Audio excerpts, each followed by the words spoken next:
Match number 5, England and Nepal. English team toss a win, choose to bat first. English team के captain Harry Brook ready हैं नेपाल को big target देने के लिए। यहाँ पे इंग्लिश साइड की बैटिंग की बात करूं तो नेपाल के बॉलर्स के आगे फंसे दिखाई दी। जैकब बैथेल और हैरी ब्रोक ने अपनी टीम को सरवाइव करवाया। दोनों ने अपनी इनिंग में 50 स्कोर किया। मिडल ऑर्डर इंग्लिश टीम का कुछ बेहतर परफॉर्म ना कर सका। नेपाल की टीम ने बैटिंग का आगाज किया तबाहकुन। नेपाल का कौन सा प्लेयर है जिसने जाफर आर्चर को बैक टू बैक 3 सिक्स लगा के उसके होश उड़ा दिए।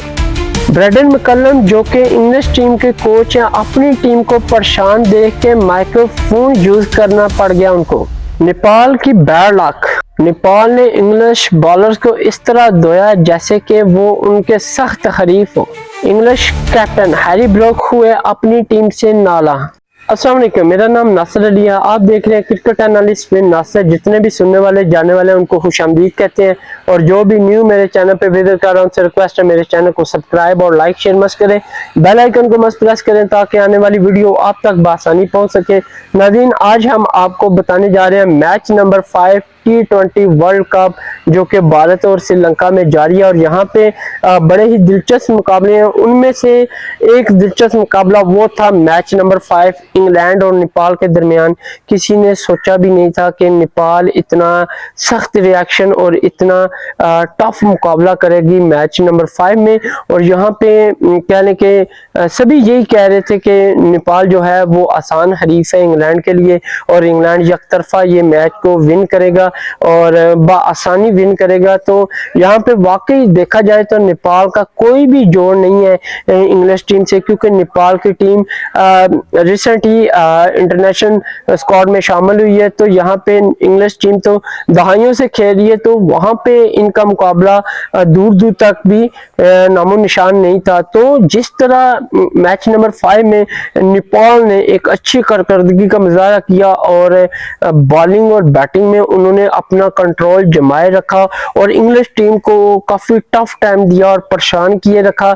तो ये सब भी मैं आपको बताने जा रहा हूं। और यहाँ पे मैं बताऊं तो नेपाल की टीम जिस तरह आज खेली है, इससे वाज़ह नजर आ रहा है कि वो आने वाले 3-4 साल में टॉप 10 इंटरनेशनल क्रिकेट टीम में वो अपना नाम बना लेगी, क्योंकि उनके सभी लोग जो है वो बड़ी ही ज्यादा मेहनत और अच्छी पोजीशन के साथ खेलते हैं, जान लड़ाते हैं, जिसकी वजह से वो काफी टफ टाइम दिया उन्होंने इंग्लिश साइड को। और इंग्लिश के कैप्टन हो, कोचेज हो, सभी परेशान हो गए और वो उनकी ये गेम देख के परेशान हो गए। आउट क्लास उन्होंने परफॉर्मेंस दी है। मैं बताता चलूं यहाँ पे टॉस के हवाले से तो इंग्लिश टीम के कैप्टन हैरी ब्रोक ने टॉस जीत के पहले बैटिंग का फैसला किया मुंबई क्रिकेट स्टेडियम में यहाँ पे।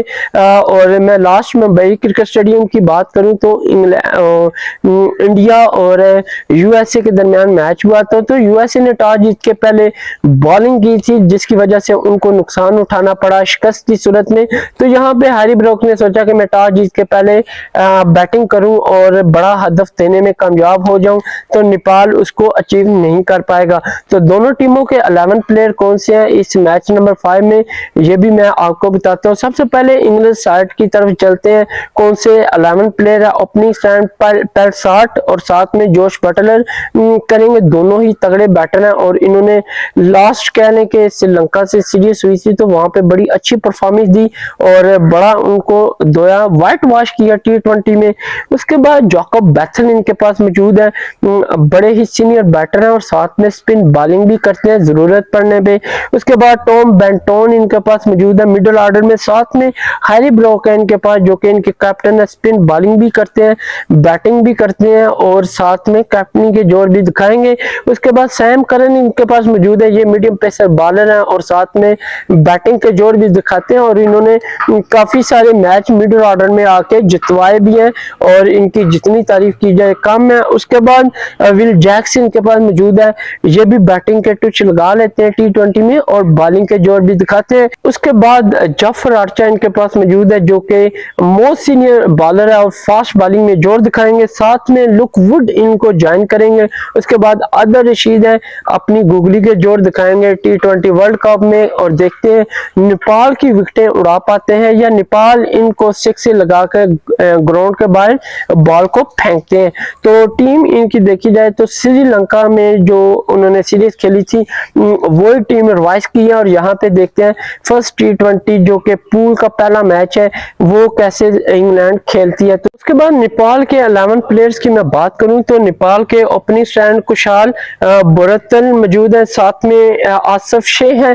इन दोनों की मैं बात करूं तो ये लास्ट जो क्वालिफाई मैच हुए थे वहां पे इन्होंने बड़ी अच्छी परफॉर्मेंस दी, जिसकी बदौलत Nepal T20 world cup international cricket जो ICC का इवेंट है उसमें शरीक हुई और इन्हीं प्लेयरों की वजह से वो कहने के क्वालिफाई करने में कामयाब हुई। साथ में इनके पास रोहित पौडल मौजूद है जो कि नेपाल की टीम की क़यादत करेंगे। उसके बाद इनके पास सिंह आर्य मौजूद है, उसके बाद आरिफ शेख इनके पास मिडल ऑर्डर में मौजूद है, साथ में लुकेश बम मौजूद है और साथ में गुलशन जा मौजूद है। ये भी बड़े अच्छे बैट्समैन है। वो अलग बात है कभी आउट फॉर्म हो जाती है, लेकिन जब इन्होंने क्वालिफाई मैचेस खेले थे तो वहां पे बड़ी अच्छी कारकर्दगी का मुजाहरा किया और ये सभी लड़के इतनी अच्छी मेहनत कर रहे हैं और होप कि ये आज का मैच भी बेहतरीन खेलें। और इतना इंटरेस्टिंग मैच है, आपने जाना नहीं है, मैं आपको सारी डिटेल से आगाह करूंगा। करण केसी मौजूद है इनके पास, उसके बाद शेर माला इनके पास मौजूद है। बॉलिंग की बात करूं तो नंदने यादव मौजूद है, साथ में संदीप लैमीचेनी मौजूद है। तो देखते हैं कि नेपाल की टीम इंग्लिश टीम को किस तरह बीट करती है और उनकी स्ट्रेटजी क्या होती है। तो यहाँ पे मैं बात करूं तो नेपाल का ये फर्स्ट ICC इवेंट है और T20 में जगह बना लेना किसी मौजे से कम नहीं है। और जारी बात है इन्होंने एक अच्छी मेहनत और स्ट्रगल के साथ इस इवेंट में जगह बनाई है और कुछ परफॉर्मेंस दी है, तभी ये इंटरनेशनल ICC इवेंट खेल रहे हैं। तो यहाँ पे मैं बताता चलूं इंग्लिश साइड की फर्स्ट इनिंग, तो इंग्लिश साइड से पेल साल्ट और जोश बटलर ने इनिंग का आगाज किया और ओपनिंग स्टैंड ही फेल दिखाई दिया। पेल साल्ट आते ही पवेलियन गए, 1 रन उन्होंने इनिंग में बनाया, 5 पे पहली विकेट गिरी और शेर माला ने इनको पवेलियन भेजा 1.1 ओवर में। यहाँ पे इंग्लिश की बात करूं तो 5 पे 1 खिलाड़ी अर्ली पवेलियन गया। उसके बाद जोश बटलर और जैकब बैथल ने इनिंग को आगे की जाना बढ़ाया और इन दोनों के दरमियान भी कुछ बड़ी पार्टनरशिप तो ना हो सकी, लेकिन स्कोर को थोड़ा हिट करने वाली पार्टनरशिप इन्होंने जरूर दी।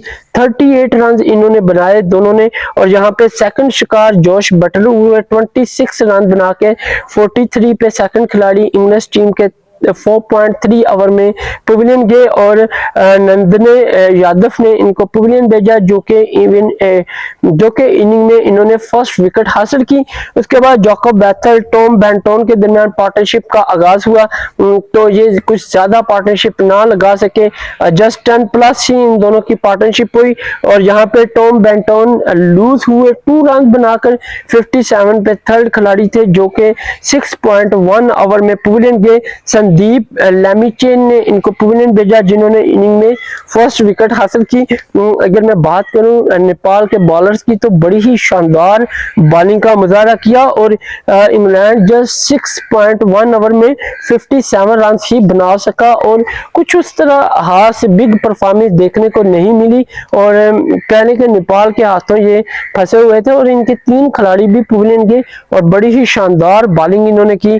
उसके बाद हैरी ब्रोक और साथ में कहने जैकब बैथल ने इनिंग को आगे की जाना बढ़ाया और यहाँ पे जैकब बैथल की मैं बात करूं तो एक बार फिर वो क्रीज पे जम के खेले और अपनी टीम के लिए स्कोर किए, उन्होंने 50 स्कोर किया। और यहाँ पे हैरी ब्रोक और जैकब बैथल की पार्टनरशिप की बात करूं तो 71 रन इन्होंने पार्टनरशिप बनाई और 4 खिलाड़ी थे। जैकब बैथल 55 पे पवेलियन लौटे, 128 पे 4 खिलाड़ी थे, 30.4 पे ये शेख आर्य की बॉल पे पवेलियन गए जिन्होंने इनिंग में फर्स्ट विकेट हासिल की और कहने के 57 के बाद ये 4 विकेट इन्होंने 71 रन के बाद जाके हासिल की। एक लॉन्ग टर्म के बाद नेपाल की टीम जो है विकेट हासिल करने में कामयाब हुई। उसके बाद हैरी ब्रोक और सैम करन की बात करूं तो ये भी कुछ बड़ी पार्टनरशिप ना दे सके। सैम करन 2 रन बनाकर 137 पे 5वें खिलाड़ी थे जो 15.3 ओवर में सिंह सिंह आरे की बॉल पे आउट हुए, जिन्होंने इनिंग में 2 खिलाड़ी आउट किए। उसके बाद हैरी ब्रोक और साथ में विल जैक्स की बात करूं तो इन्होंने इनिंग को बड़े ही शानदार अंदाज से आगे बनाया, और यहाँ पे कैप्टन की तारीफ की जाए उतना ही कम है। उन्होंने एक बार फिर खेल के अपनी टीम को साबित कर दिया कि इस तरह सरवाइव करते हैं, और कैप्टनी का जो बोझ होता है वो बहुत ज्यादा होता है, क्योंकि उन्होंने टीम को एक बुनियाद पे खड़ा करना होता है, एक अच्छी पोजीशन पे ला के खड़ा करना होता है। तो यहाँ पे हैरी ब्रोक जो है 53 रन की शानदार इनिंग खेल के स्कोर बोर्ड को अच्छा किया, और अपनी भी T20 वर्ल्ड कप में फर्स्ट मैच में 50 मुकम्मल की। यहाँ पे इनकी बात करूं तो 157 पे कहने के 6 खिलाड़ी थे जो 18.2 ओवर में नंदना यादव की बॉल पे पवेलियन लौटे, और उन्होंने इनिंग में 2 खिलाड़ियों को आउट किया। उसके बाद अगर मैं बात करूं विल जैक्स और जाफर आर्चर, तो इन दोनों के दरमियान पार्टनरशिप का आगाज हुआ, और जाफर तो कुछ ज्यादा रन ना बना सके, लेकिन अलबत्ता विल जैक्स बड़ी ही शानदार कारकर्दगी का मुजाहरा किया और स्कोर बोर्ड को 180 के ऊपर लेकर जाने में वो कामयाब रहे। यहाँ पे जाफर आर्चर की बात करूं, 1 रन का इनिंग में इजाफा किया। 7 खिलाड़ी थे 178 पे पवेलियन गए 90.5 ओवर में रन आउट हुए आसिफ शेख की बॉल पे। उसके बाद लैम डॉफसन 0 रन बनाकर नॉट आउट रहे। वेल जैक्स की बात करूं तो 39 उन्होंने इंपोर्टर रन दिया अपनी टीम के लिए, और यहाँ पे 20 ओवर इंग्लिश टीम ने मुकम्मल खेले, 7 विकेट के नुकसान में 184 का टारगेट देने में कामयाब रहे। और यहाँ पे नेपाल के लिए थोड़ी मुश्किल क्रिएट हुई कि वो जहाँ पे वो विकेटें ले रहे थे वहां पे उन्होंने रन भी थोड़े बहुत खाए, जिसकी वजह से मुंबई क्रिकेट स्टेडियम में 184 रन का टारगेट नेपाल को मिला, जो कि एक ह्यूज टारगेट समझा जाता है। और यहाँ पे हम भी बैठे यही बात कर रहे थे, और कमेंटेटर हो या कोई भी ये डिबेट हो रही थी कि नेपाल इतना टारगेट इतनी आसानी से अचीव नहीं करेगा, अगर किया भी तो 100 या 120-25 तक जाएगा, इससे ज्यादा वो स्कोर नहीं कर पाएगा। लेकिन नेपाल की टीम ने जिस तरह परफॉर्मेंस दिया, अनबिलीवेबल, कोई यकीन नहीं कर सकता।